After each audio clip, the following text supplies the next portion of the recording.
जय श्री हरि। बेबस औरत।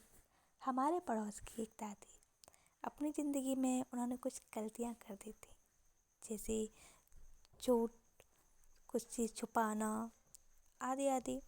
जैसे वो अपने पति की नज़रों में गिर गई थी।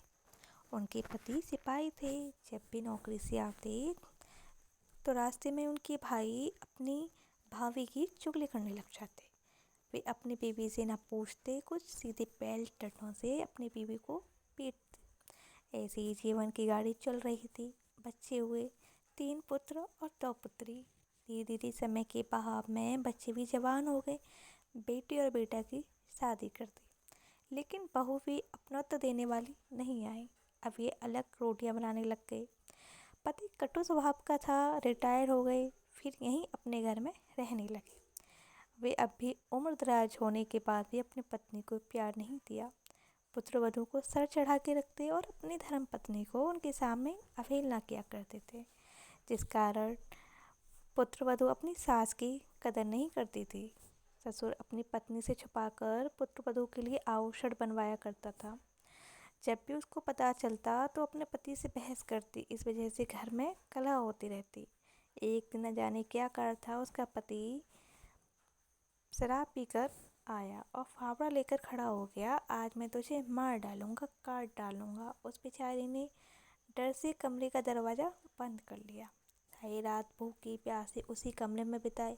रात में टॉयलेट के लिए भी न आ सकी बाहर, वहीं कमरे में ही कर लिया।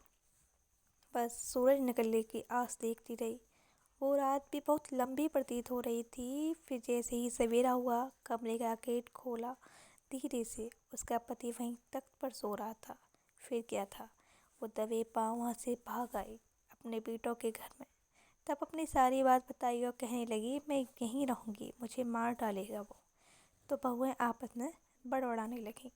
वो समझ गईं, कहने लगी, मेरा पूर्वजों का घर है, मुझे वहाँ रहने की व्यवस्था कर दे बेटे, मैं अकेली रह लूँगी, खुद खाना बना लूँगी। लेकिन बेटे बोलते हैं, हाँ देख लेंगे। लेकिन बेटों ने नहीं की व्यवस्था, इसलिए वही बेटों के पास रही और अपना खाना खुद बनाती। एक गाय भी थी, उसका पालन पोषण भी करती। एक दिन सुबह का समय था, रोज की तरह अपना काम कर रही थी कि अचानक कुछ घबराहट सी महसूस होने लगी। उसने, बहू आज मेरी तबीयत कुछ सही नहीं लग रही है, दूध तू निकाल दे गैया का। तो गाय का तो बहू कहने लगी, मुझसे नहीं होगा, मेरे पास ही बहुत सारा काम है। वो अपने भैंसों को चारा डालने लगी। बस देखते ही फिर क्या, वो खुद ज़बरदस्ती दूध निकालने बैठी थी कि झटका सा लगा और फिर वह गिर गई। दूध लेने वाली चाची बैठी, अरे अम्मा क्या हुआ आपको? देखा उन्होंने तो मुँह हाथ टेढ़े हो गए थे उनके।